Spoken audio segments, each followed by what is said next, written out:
Tiago, capítulo 1, versículo 12 ao 18. Você que encontrou, diga amém. Amém.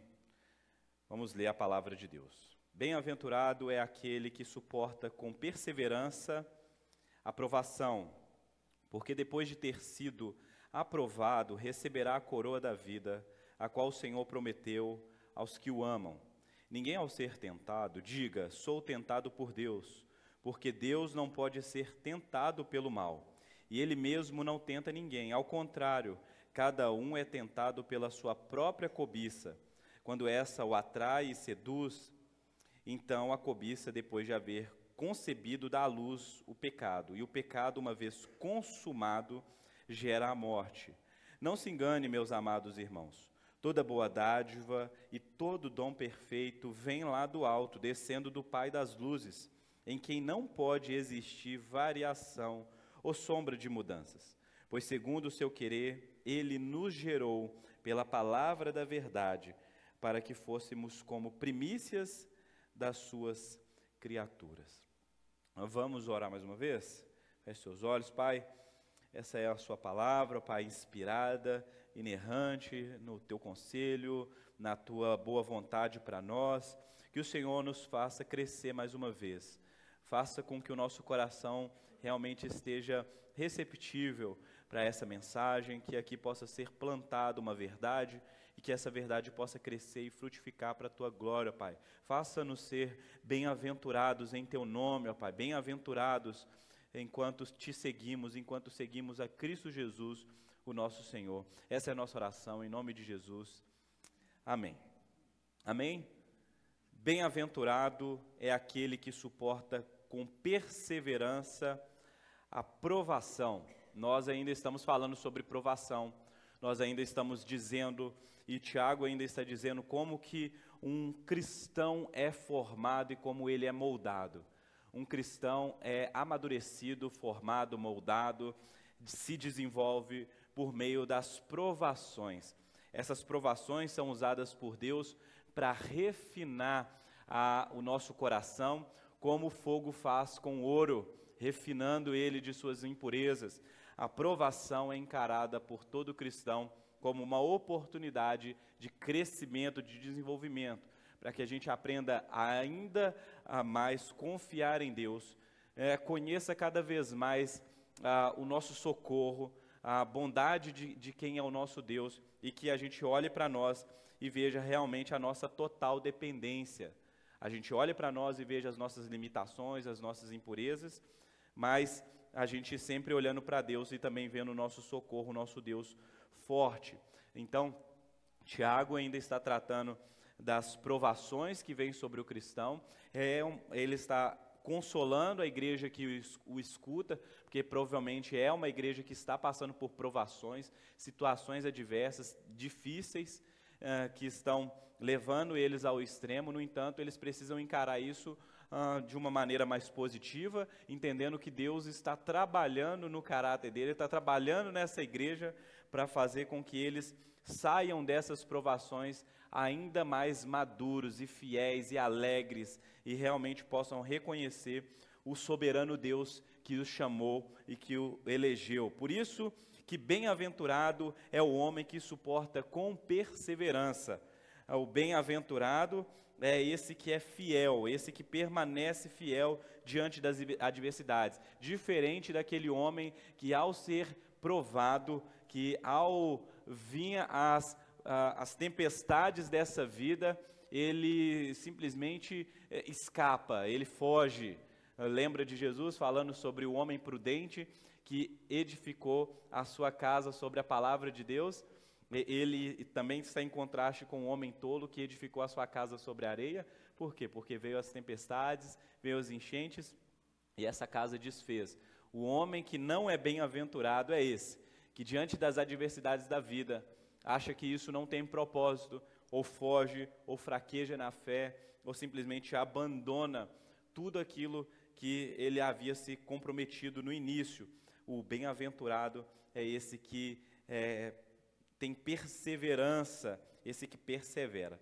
Essa palavra bem-aventurado, é a palavra que é usada no Novo Testamento mais de 50 vezes. É a palavra Macários, é a palavra própria para dizer o que é um bem-aventurado. No entanto, no Antigo Testamento, não aparece o bem-aventurado, mas o homem bem-aventurado, como nós lemos no Salmos capítulo 1. Esse homem bem-aventurado, esse homem de bem-aventurança, é aquele que encontra em Deus a sua fonte de vida, como nós meditamos aqui nessa manhã já. Esse que tem prazer na lei de Deus, esse que tem uma vida diferente, ou seja, em oposição à vida dos ímpios, à vida dos escarnecedores. O bem-aventurado sempre vai ser aquela pessoa que está sempre diante de Deus. No Sermão do Monte, onde nós encontramos ali as bem-aventuranças, nós percebemos ali que esse bem-aventurado é essa pessoa que está diante de Jesus, essa pessoa que está aprendendo com Jesus, essa pessoa que está buscando conhecer qual é a ética do reino. Bem-aventurado é o que suporta com perseverança a aprovação, porque depois de ter sido aprovado, receberá a coroa da vida, a qual o Senhor prometeu aos que o amam. Nós sabemos que o chamado para nós, que vem de Deus, é um chamado que nasce primeiramente no próprio Deus. O Deus que nos ama, o Deus que nos chama, é o Deus também que nos promete uma coroa de vida. O que seria essa coroa de vida? Seria essa guirlanda, que normalmente no Natal a gente coloca uma guirlanda ali, né? É uma coroa que nos está prometida pelo próprio Deus. É algo que nós vamos receber após essa perseverança, após esse permanecer em Deus. É semelhante àquela dos atletas, os atletas olímpicos, né? Que recebiam uma coroa de honraria, né? Uma coroa de louros, e eles eram então ali reconhecidos pelo seu esforço. Depois de correr, depois de batalhar, depois de perseverar, eles recebiam então aí um reconhecimento, que era essa coroa de louros ali, marcando então o vencedor. O próprio texto de Apocalipse, ele vai destacar que aqueles que perseverarem até o fim receberão a coroa da vida. Essa coroa não é uma coroa como de reis, é uma coroa como de vencedores.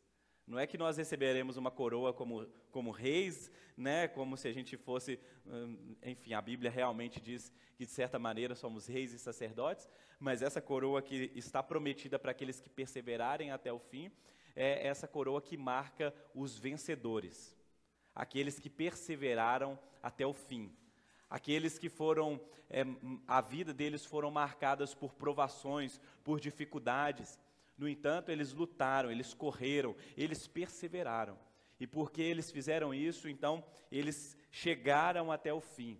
Esse é o alvo nosso. Por que você está aqui? Por que você escuta a palavra de Deus domingo após domingo? Por que você não desiste? Porque essa vida é uma corrida. A gente luta, a gente vai passando por ela, como diz aí o outro, dando glória a Deus, não é isso? E nós vamos então, tendo um objetivo, tendo um alvo, que é a nossa salvação, que é a vida eterna, nós então caminhamos, prosseguimos, como diz a história do peregrino, né, do John Boyne lá, nós vamos caminhando por essas florestas, essas subidas, descidas, lamaçais, penhascos, recebendo convites e sendo provados e tentados por todos os lados. No entanto, a gente vai caminhando, vislumbrando a porta que está logo adiante, tentando de fato prosseguir. São muitas as tentações, são muitas as provações, inclusive essa palavra provação e tentação, o grego dela pode significar a mesma coisa, depende do contexto. É um jogo de palavras que Tiago está usando. Ora a provação é para o cristão uma provação, ora pode ser realmente uma tentação, onde a gente é provado. O tempo todo essas coisas vão meio que se misturando e, no entanto, elas devem ser abraçadas por cada cristão como uma dádiva de Deus, como uma oportunidade para a gente ser moldado nessa vida e a gente poder, então, obter o nosso prêmio, a coroa da vida, a qual o Senhor prometeu aos que o amam. Por isso, alguém poderia pensar na igreja de Tiago o seguinte, que por que Deus faz isso com a gente? Será que Deus é melindroso? Será que Deus é maquiavélico? Por que Deus faz isso com a gente? Se Ele nos ama de verdade, se Ele deseja o nosso bem, se Ele deseja a nossa saúde, o nosso crescimento espiritual, por que permite então provações? Por que permite fome? Por que permite perseguição, desastre natural? Por que permite tentações? Por que permite isso? Se Deus é tão bom assim, por que não nos trata bem? Mas parece que por muitas vezes nos trata pior do que aqueles que não são crentes. Por quê? Tiago se antecipa a esse questionamento e diz no versículo 13: ninguém, ao ser tentado, diga, sou tentado por Deus.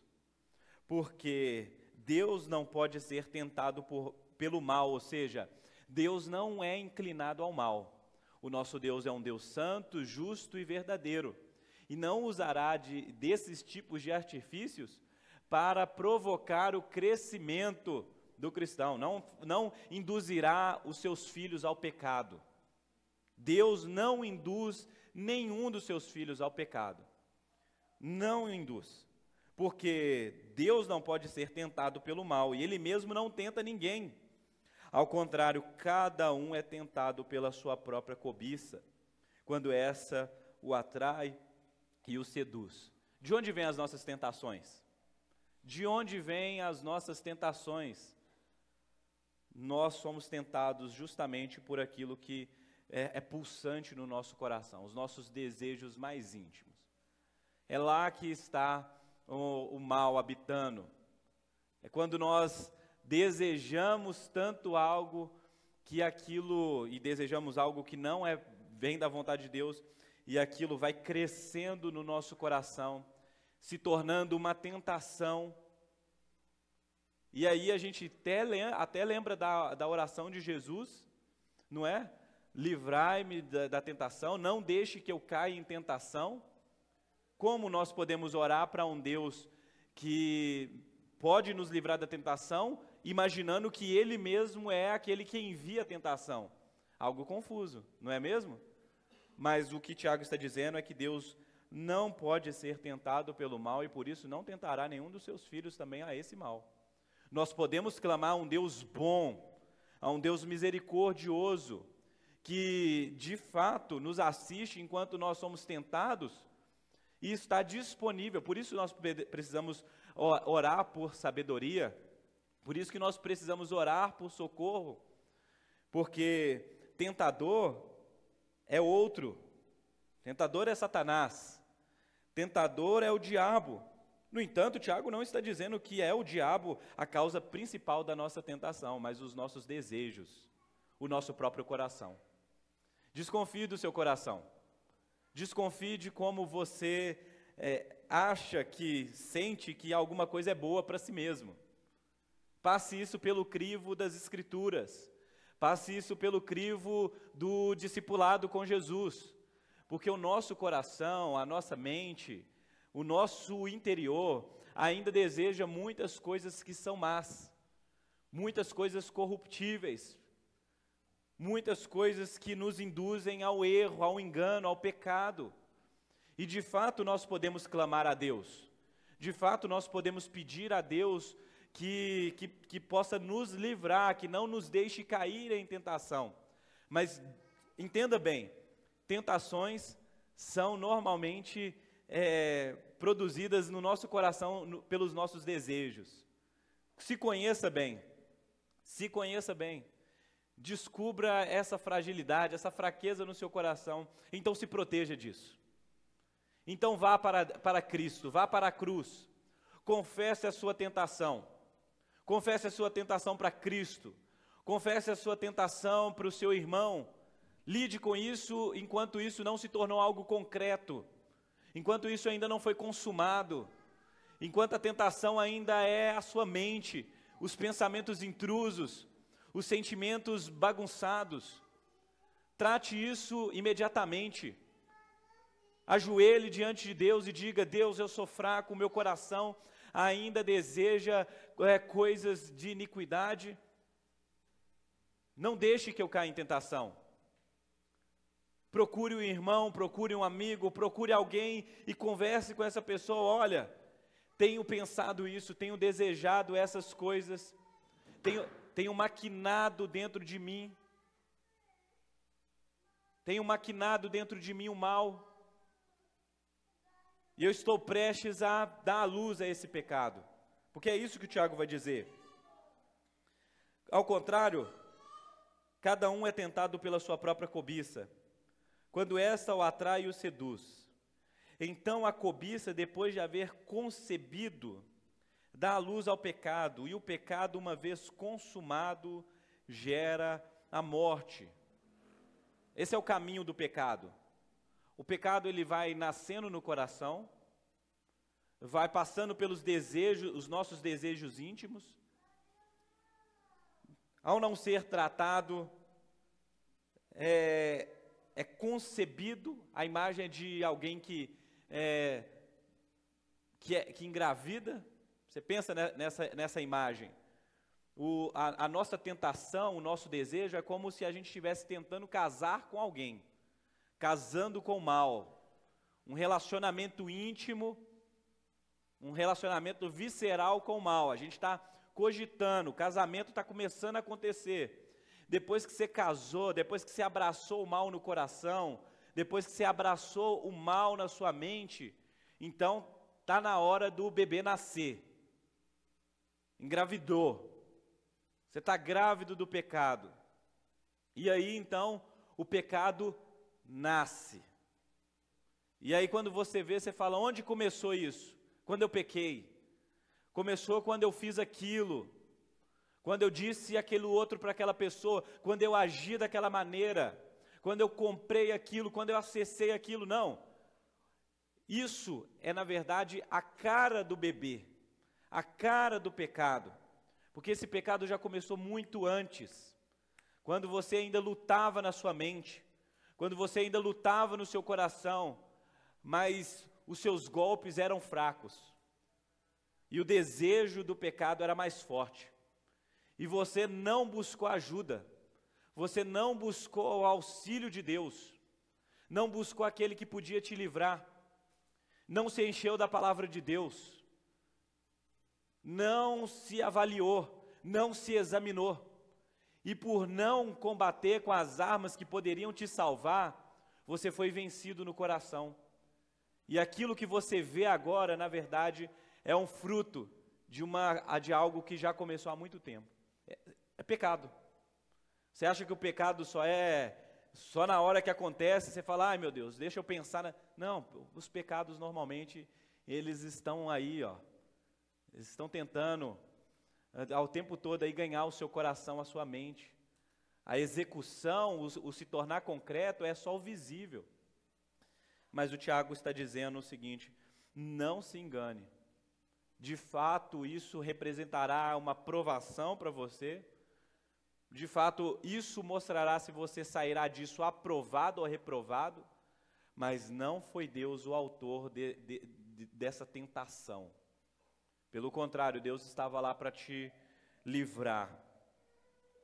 Ao contrário, cada um é tentado pela sua própria cobiça, quando esta o atrai e o seduz. A linguagem aqui é a linguagem da pescaria, de que alguém lança uma isca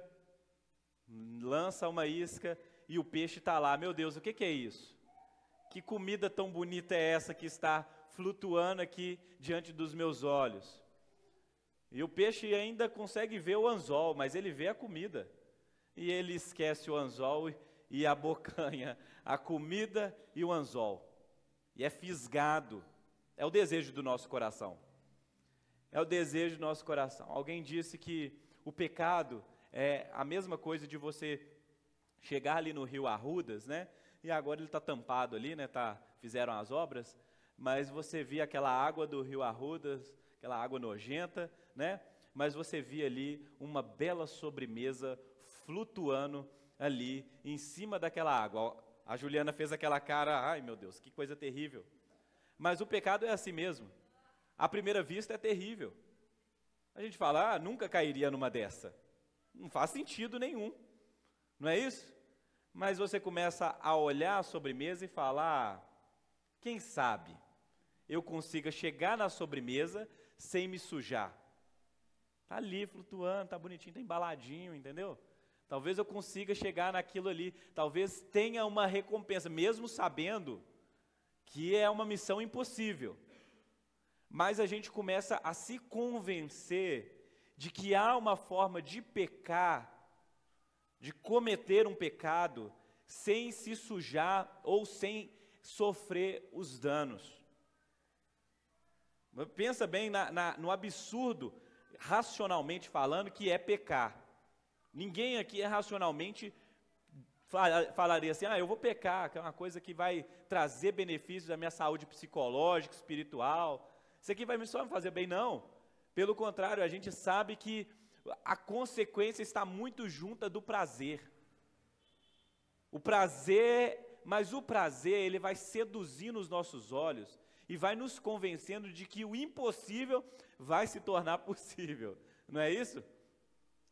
De que há uma maneira de você ter um relacionamento extraconjugal e você não vai ser pego. De que há uma forma de você roubar a sua empresa e nunca vai acontecer, você nunca vai ser pego. De que há uma forma de você viver mentindo e isso nunca vai se virar contra você. Por quê? Porque são mentiras assim muito tranquilo, isso é fácil de gerir, de administrar. Então o pecado, ele vai criando em nós essa ilusão de que é possível a gente experimentar o prazer, a recompensa momentânea, se livrando da consequência. Entendeu? E aí o que você faz? Você age como um animal. Você age como um irracional. Inclusive o Paulo quando ele vai falar sobre esse tipo de gente que vive em iniquidade, esses pecados assim desconcebidos, ele vai falar o seguinte, que esse pessoal é gente irracional, não pensa. Que se pensasse, ia ver que é impossível. Impossível. Então o pecado é assim, ele tem uma coisa prazerosa, boa, momentânea, mas ele é você nadar no rio Arruda, você vai se sujar, você vai sair ali ruim, entendeu? Você vai ter que pegar você e dar um banho no você, tomar uns remédios, porque não tem como você tocar naquela água sem consequências. Né? Você vai contaminar dentro de você. Então, mas olha só, a cobiça, né, o desejo, você vai cobiçando aquilo dali, ele vai funcionando como uma isca, você vai puxando e depois você está igual um peixe lá e é fisgado. O pecado é concebido da luz, e o pecado uma vez consumado gera morte. Então, o Tiago está dizendo o seguinte, não, o pecado ele vai causar morte, ou ele vai matar a sua sensibilidade de Deus, sua sensibilidade da realidade, ele vai te matando psicologicamente, emocionalmente, o pecado ele vai causando morte, não tem como, o pecado ele vai trazendo esse cenário de morte. Por isso que quando eu vou interpretar o texto de Mateus 16, 18, vou só fazer uma aspas aqui, quando fala lá, Jesus fala que a igreja, que as portas do inferno não prevalecerão contra a igreja, e obviamente ele está falando de uma oposição maligna ou porta dos Hades, eu também vejo aquilo dali como a ação do inferno em nós por meio do pecado. Onde o pecado ele entra, ele vai causando morte, ele vai causando destruição, e é por isso que a igreja se torna essa alternativa, que vai avançando com vida, e a morte não pode prevalecer.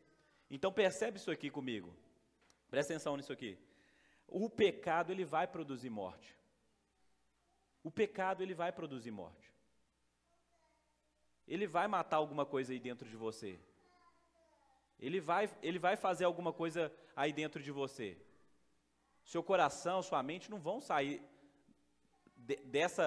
desse cenário da mesma maneira. No entanto, há uma forma de você resistir, Há uma forma de você permanecer fiel, sair vitorioso, que é meditando na palavra de Deus, que é confessando o seu pecado, que é tendo uma vida íntegra, que é indo para Cristo Jesus, que é indo para o sangue de Jesus, que é indo para a comunhão com Deus. Existe uma forma de você combater esse mal, essa morte, essa miséria, essa degradação da imagem de Deus. Como? Indo para Deus, indo para Cristo, indo para a palavra de Deus, inclusive um tema que Tiago vai abordar aqui, de que nós podemos de alguma maneira guardar a palavra de Deus no nosso coração para não pecar contra Deus. Existe uma forma. Se o pecado produz morte, então a palavra de Deus produzirá vida.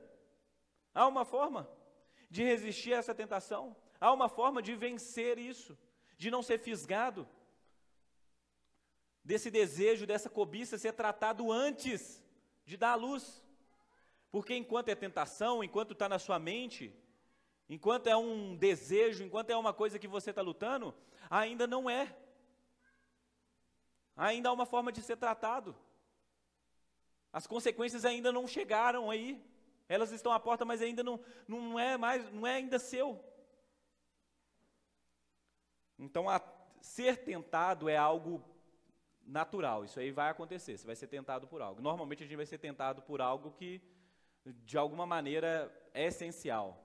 Pensa no Adão e Eva no jardim. Nós fomos criados para ter fome. Nós fomos criados para comer, para ter relacionamentos. A gente foi criado para coisas lícitas, meus irmãos. A gente foi criado para trabalhar, a gente foi criado para ter relacionamento, casar. Está entendendo? Nenhuma dessas coisas são pecados. No entanto, essas coisas são desvirtuadas dentro de nós. São tiradas do seu propósito. A gente começa a desejar essas coisas com outros objetivos. Comer é algo bom, mas pode se tornar algo ruim. Está entendendo? Trabalhar é algo bom, mas pode se tornar algo ruim. Descansar é algo bom, mas pode se tornar algo ruim. É só você tirar isso do seu devido propósito. O prazer, o sexo, o que for, tudo isso é muito bom. No entanto, pode se tornar algo ruim. É assim que a gente é tentado, quando a gente é tentado a usar coisas para o nosso bem ou prazer, quando isso não tem um propósito em Deus, não cumpre bem o seu propósito. Pense de que o próprio Jesus foi tentado, e aí, no caso, ele não foi tentado pelos seus desejos pecaminosos, mas por necessidades humanas. Não é só que você é tentado só por causa de pecado. É quando você cede à tentação que você peca, entendeu? Jesus foi tentado com fome. Está jejuando 40 dias. Fome. Entendeu? Desejo de salvação. Imagina só, Jesus foi tentado. Satanás tentou o nosso Senhor. O texto, ele deixa claro que Satanás o tentou, no entanto, o Espírito levou Jesus para ser tentado. Pense sobre isso. De como Jesus é também provado e aperfeiçoado no deserto, em um momento de vulnerabilidade. São nesses momentos que nós somos tentados. No entanto, Jesus sai vitorioso daquele confronto, como um exemplo para cada um de nós, de que nós também podemos vencer esse confronto com o maligno, vencer esse confronto com as nossas fraquezas. E não precisamos dar a luz ao pecado. Por isso, o Tiago complementa: vocês são provados por Deus, provados por Deus, tentados pela própria cobiça e os desejos pecaminosos, mas porque Deus permite isso com vocês, não coloquem o caráter de Deus em xeque. De novo, por que Deus permite que coisas ruins aconteçam a pessoas boas? É o questionamento de todo mundo. Se você ainda não passou por isso, você vai passar, pode ficar tranquilo. Por que Deus comigo? Eu vou na igreja todo domingo. Eu dou dízimo. Eu estou fazendo devocional, eu estou lendo a Bíblia em um ano. Por que essas coisas acontecem comigo? Por que o meu filho adoeceu? Por que eu perdi o emprego? Por que eu estou sendo perseguido? Por que, Deus? Será que o Senhor não me ama? É para isso que o Senhor me salvou? É para isso que eu envio aquela pessoa que falou que eu devia entregar minha vida para Jesus. É isso? Isso quer reinar em vida? Ou eu estou em pecado, ou o Senhor está errado, ou está tudo, eu não estou entendendo mais nada. E o Tiago complementa: não se enganem, não se deixem enganar. Não se deixem enganar, meus amados irmãos. Toda boa dádiva, todo dom perfeito vem lá do alto, descendo do Pai das luzes, em quem não pode existir variação ou sombra de mudança. Toda boa dádiva, todo dom perfeito vem do alto, dos céus, descendo do Pai das luzes. A expressão aqui, Pai das luzes, é uma expressão para dizer que Deus é o Criador. O mesmo Pai das luzes, ou seja, o Criador das luzes, sol, lua, estrela, pense sobre isso. O Deus que criou todas as coisas, o Deus Criador, é o mesmo Deus bondoso, o Deus que faz bondade para todos nós, o Deus que dá dons com perfeição para todos nós. Não se esqueça disso. O Deus Criador, o Deus gracioso, o Deus que faz com que a criação experimente aquilo que é bom, aquilo que é amável, aquilo que é belo. Faça esse exercício, caminhe por um parque, olhe para o lado, veja a criação de Deus, veja a beleza que pode haver em uma rosa, em uma planta, em um cacto. Veja a criação de Deus, viaje, por isso você tem que descansar. Você sair um pouquinho dessa selva de pedra aqui e ver que mesmo nesse mundo afetado pelo pecado, a beleza, a criação de Deus. Veja a perfeição da vida animal, dos reinos animais. Veja, o mesmo Deus que criou todas essas coisas boas e perfeitas, é o seu Deus. É o Deus que você adora. É o Deus que te salvou. É o Deus que, entre essas coisas maravilhosas e magníficas que existem na criação, é o Deus que decidiu te salvar, te amou e tem preparado para você uma coroa de vida. Leva você em estima muito maior do que qualquer montanha que exista nesse mundo. Qualquer rio, qualquer vegetação, qualquer outra parte da criação, Deus o considera, você que me escuta, como muito mais precioso do que essas coisas. É o Deus bondoso. Por isso você não deve se enganar. Ao olhar para a sua vida e olhar para uma outra coisa e falar: Deus trata tão melhor Plutão, trata tão melhor aquela estrela que não sei o que, ela é bela, brilha, enfim. Talvez você se engane, achando que a sua vida é uma vida sem propósito, uma vida sem cuidado de Deus, uma vida sem socorro de Deus. No entanto, meus amados irmãos, toda boa dádiva, todo dom perfeito vem do alto, descendo do Pai das luzes. Por acaso, se Deus enviar uma provação na sua vida, isso pode ser ruim? É o questionamento de Tiago. Se você estiver passando por uma provação hoje, e você tiver convicção de que isso vem da parte de Deus, como isso pode ser ruim? Pode ser desagradável, mas ruim? Não pode ser ruim. Porque se vem de Deus para o seu bem e aperfeiçoamento, é coisa boa. É coisa boa, mesmo você não entendendo como Deus pode trabalhar nesse tipo de coisa. O fogo está esquentando aqui, Tiago. Eu estou sendo espremido de todos os lados. Eu estou sendo pisoteado. Como isso pode ser bom? Eu me lembro das palavras do apóstolo Paulo, que nos diz que nós não devemos nos atentar demasiadamente para essas leves e momentâneas tribulações. as circunstâncias dessa vida, comparado à promessa, ao prêmio que nós iremos herdar, não são nada. Então, meu irmão, isso é amadurecer. Isso é amadurecer. Pare de sofrer é uma teologia que não é bíblica. Entendeu? Só vitória vai colocar você numa bolha, que quando a não vitória, quando não acontecer, a vitória não acontecer, a realidade te encontrar, você vai entrar em choque. Você vai achar que Deus te abandonou. Você vai achar que não é amado, que não é filho de Deus, que não foi salvo. É isso. Teologia fraca produz pessoas fracas. No entanto, uma teologia forte vai passar pela teologia do sofrimento.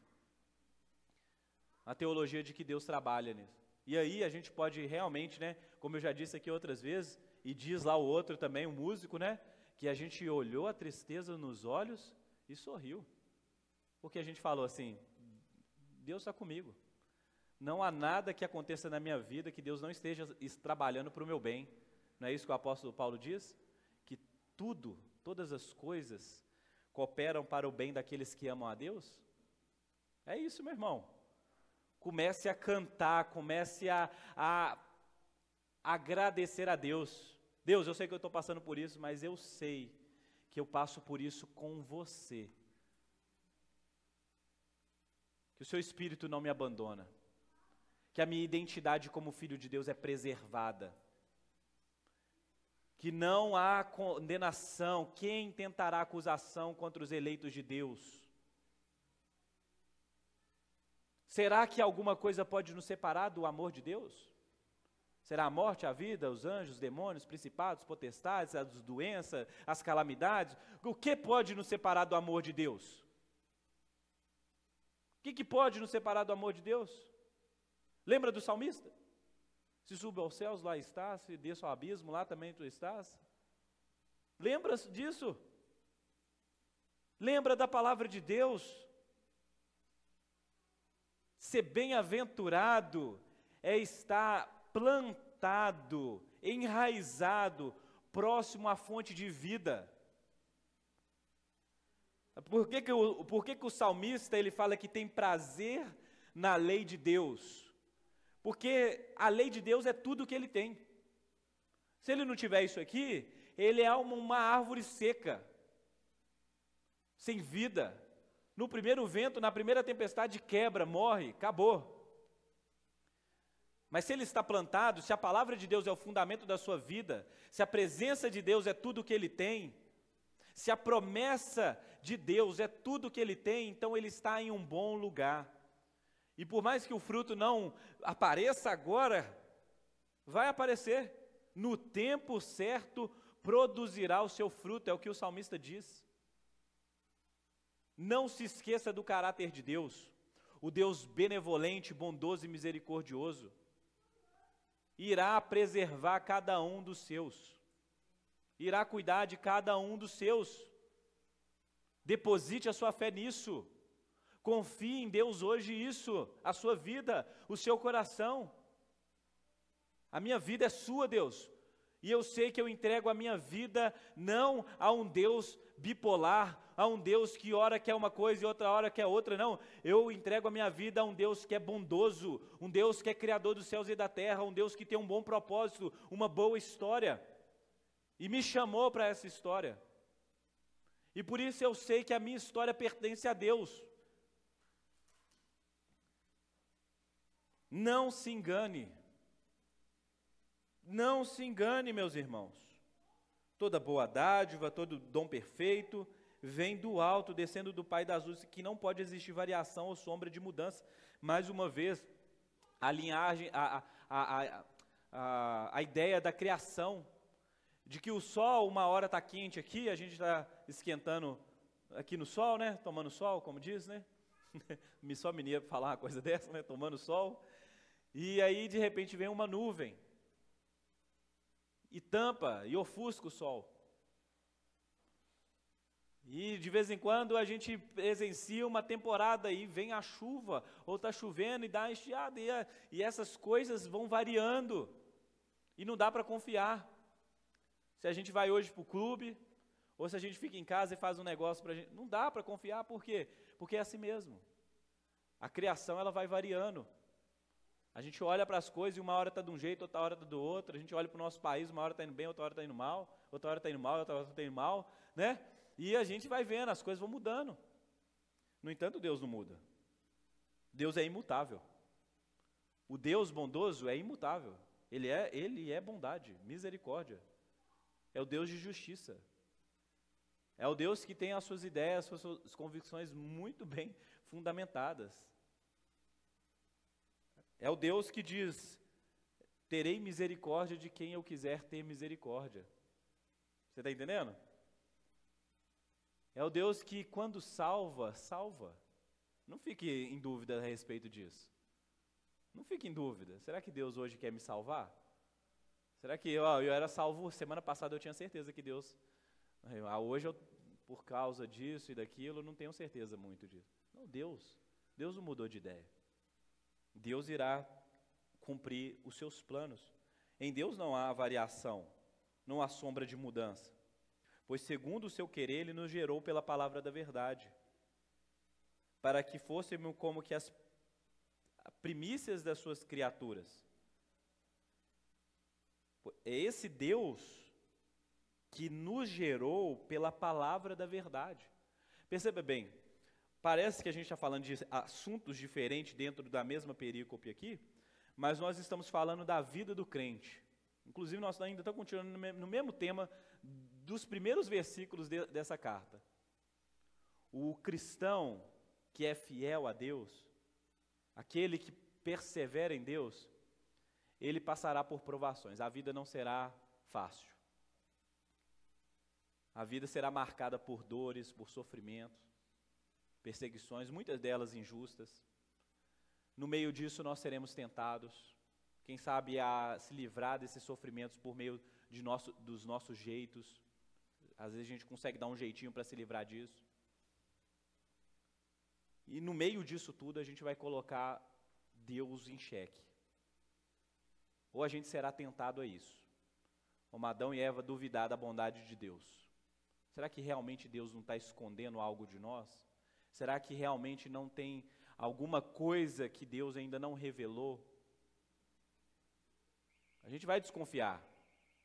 A gente vai chegar numa situação de que a gente vai falar: eu não sei se servir a Deus está sendo a melhor opção, se foi a melhor escolha. Como eu disse, se você ainda não passou por isso, você vai passar, meu irmão. Crise de fé. E nesse momento você será provado, será testado. E com a graça de Deus você vai permanecer. Você vai sair dessa. E quando você passar por isso, você vai precisar meditar na bondade e misericórdia de Deus. De que Deus esteve lá, cuidou de você. O mesmo Deus que te salvou é o Deus que te sustentou. O mesmo Deus que te gerou pela palavra. Essa palavra é muito importante. O Deus que fez o seu coração de pedra, fez esse milagre dentro de você, trocou esse coração de pedra por um coração de carne. O Deus que regenerou, que te deu vida quando você ainda estava morto nos seus delitos e pecados. Esse Deus permanece atuando na sua vida. Então, essa é a mensagem de hoje, a mensagem de que o nosso Deus é um Deus bom e misericordioso, um Deus imutável, um Deus confiável, um Deus digno de confiança. Creia em Deus, creia no Senhor Jesus, nesse Deus que te salvou, meu irmão, nesse Deus que fez o seu coração se abrir para as verdades do Evangelho. Creia nesse Deus e continue crendo. Independente das adversidades, continue crendo, continue perseverando. Confie a sua vida até o final a Jesus. Confie a sua vida a Deus. O Deus que te deu vida, o Deus que te gerou, confie essa vida a Ele. Não a autonomia do eu. Entregue tudo nas mãos de Deus. Se lance nesse Deus, porque segundo o seu querer, a vontade de Deus, o querer de Deus, Ele nos gerou pela palavra da verdade, para que fôssemos como as primícias das suas criaturas. Apocalipse capítulo 14, versículo 4 diz: estes são os que não se macularam com mulheres, porque são virgens. Eles seguem o Cordeiro por onde quer que ele vá. São os que foram comprados dentre todos os seres humanos, primícias para Deus e para o Cordeiro. É assim que a Bíblia nos considera, como primícias, como aqueles que foram comprados pelo sangue de Jesus. Aqueles que não se macularam, aqueles que viveram fiéis até o fim. É assim que nós devemos ser encontrados, como esses que foram comprados, esses que pertencem a Deus. Eu seguirei o Cordeiro, João diz. São esses que seguem o Cordeiro onde quer que ele vá. Onde quer que Deus vá. Onde quer que Jesus te leve, meu irmão. Siga Jesus. Não se oponha aos caminhos de Jesus. Não se oponha a esses lugares. Às vezes a gente fica assim, cara, por onde Deus está me levando? Meu Deus, o que eu estou fazendo aqui trabalhando nesse lugar? Essa empresa? Por que eu moro nesse bairro? Por que eu tive que vir na casa desse meu parente hoje? Não se oponha aos caminhos de Deus. Siga Jesus. Se Jesus foi ali, vá também. Siga Jesus e descubra a vontade de Deus para a sua vida. E persevere. E seja fiel. E não se contamine. E não dê a luz ao pecado. Siga Jesus de verdade. Então eu costumo dizer o seguinte, né, que a gente começa a fazer planos, né? Ah, daqui 5 anos, eu sei que você tem que fazer isso mesmo, viu? Mas você vai, daqui 5 anos eu vou estar em tal lugar. Daqui tanto tempo eu quero estar nessa condição, eu quero ter tantos filhos, eu quero estar casado com uma pessoa assim, né? A gente vai fazendo plano, né?